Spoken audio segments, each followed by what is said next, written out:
Assalamualaikum warahmatullahi wabarakatuh. Bismillahirrahmanirrahim. Alhamdulillahi hamdan yuwafi ni'amah wa yukafi'u mazidah. Ashhadu an la ilaha illallah wahdahu la syarika lah wa asyhadu anna Muhammadan abduhu wa rasuluhu alladzi la nabiyya ba'dah. Allahumma shalli wa sallim wa barik ala sayyidina Muhammad wa ala alihi wa sahbihi wa mawalah, amma ba'du.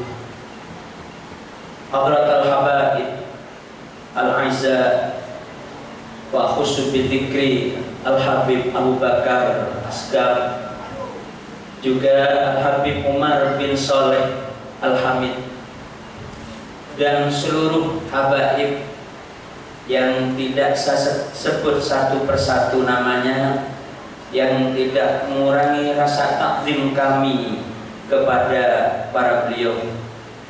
Tak lupa juga Sahibul Bait Syaikhul Hajah, guru kami Gus Rafiq bin Nasib bin Abdul Hamid, yang mudah-mudahan selalu diberi sehat walafiat dan panjang umur, dan bisa menyertai kita dalam dakwah mengarungi ajaran Kanjeng Nabi Muhammad sallallahu alaihi wasallam.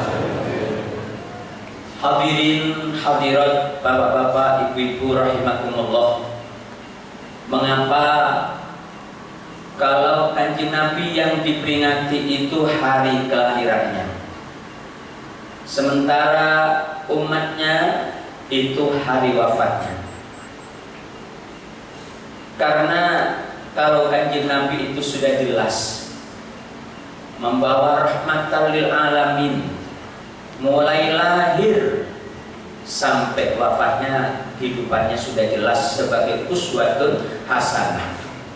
Ini untuk kita, lain dengan manusia biasa, boten diselamati dhisik tapi ngenteni lulus pohon dak. Lulus napa punten, mon kerana dapat sampai secepatnya bagus, pancet jadi uswatun hasanah, pancet menjadi pembimbing kita sampai wafatnya, maka wafatnya diselamati. Namanya haul. Tapi kalau kiranya di tengah perjalanan kok gagal jadi kiai, gagal kiai, maka tidak diholi. Niku kalau orang biasa. Jadi menunggu dulu. Apa sampai mati pancet api, apa boten?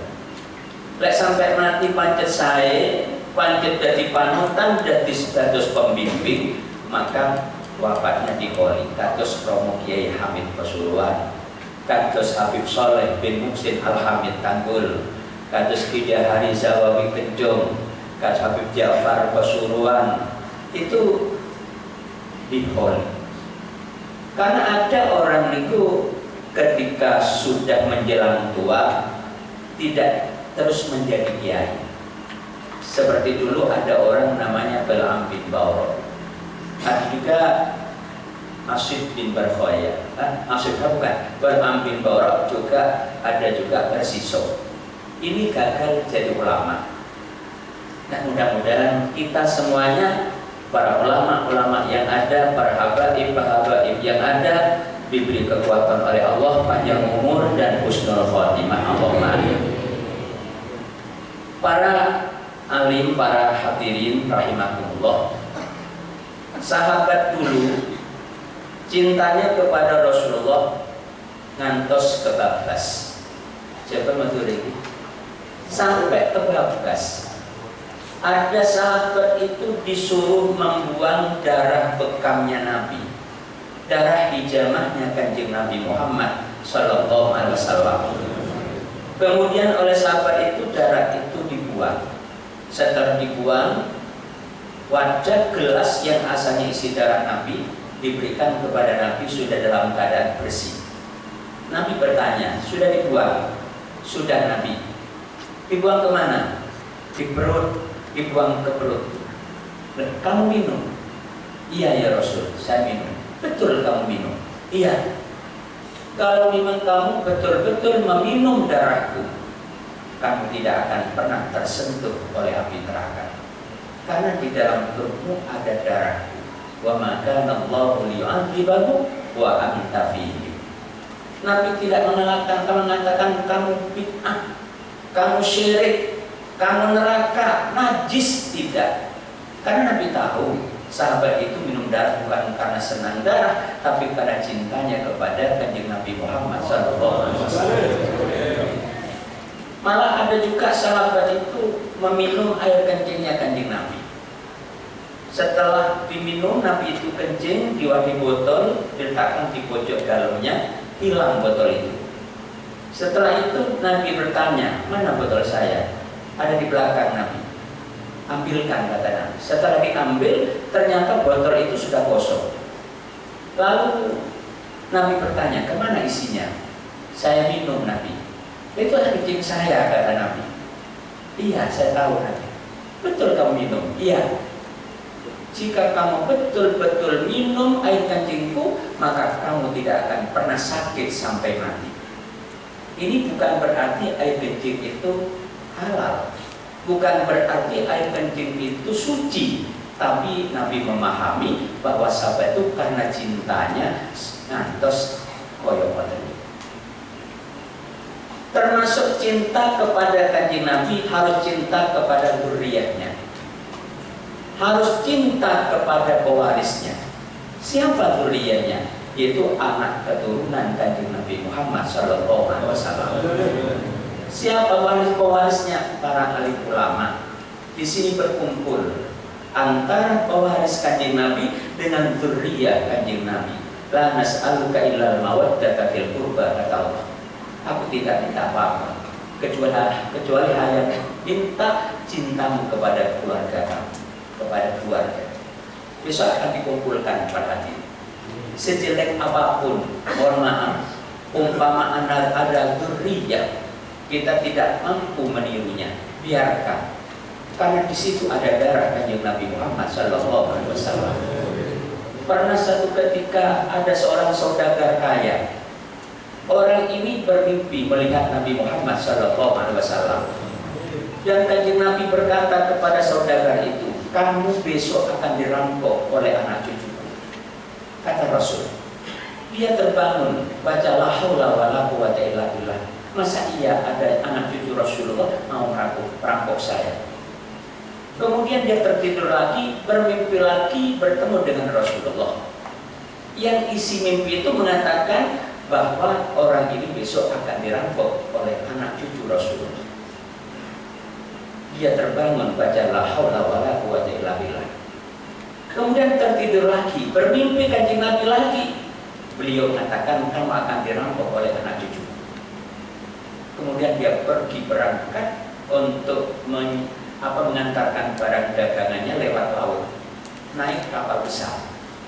Di tengah laut ada kapal kecil mendekat. Ternyata kapal kecil itu isinya 6 orang yang semua itu bangsa Arab. Mendekat, masuk ke kapal besar itu, lalu meminta barang-barang yang di kapal. Apa kata yang punya dagangan? Sudah Habib, ambil semua Habib. Ambil semua Habib. Saya ikhlas Habib. Bingung Habibnya ini. Loh, kok diberikan? Iya, karena saya tadi malam bermimpi Rasulullah. Kata Rasulullah, pada hari ini barang kamu akan dirampok oleh anak cucuku. Begitu menyebut anak cucuku, sahabat Habib Nabi ini menangis. Sejelek ini aku masih diaku sebagai anak cucunya. Akhirnya menjadi orang baik semua.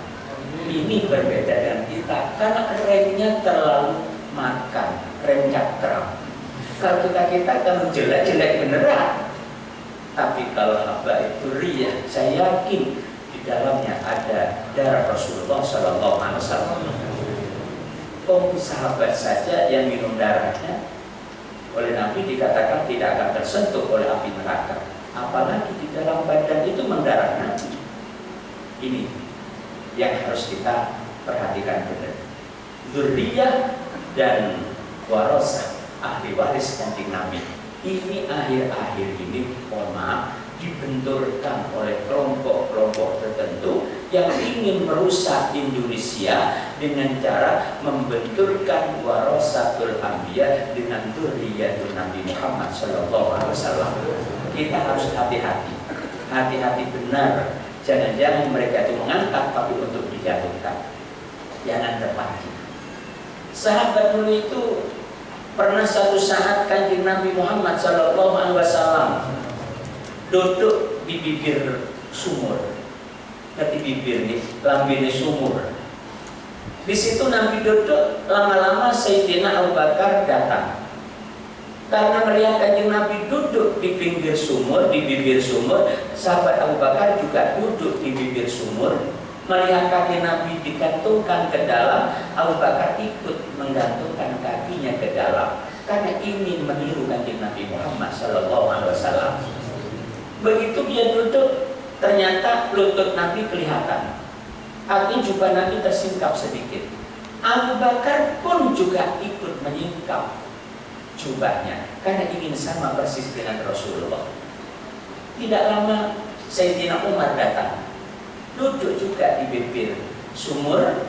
Melihat Kanjeng Nabi duduknya seperti itu, Sayyidina Umar duduk persis seperti Nabi. Karena melihat lutut Nabi tinggi kelihatan, hanya Sayyidina Umar membuka jubahnya sedikit supaya kelihatan. Mengapa beliau-beliau seperti ini? Karena Allah berfirman, "A'udzubillahi minasyaitonir rajim.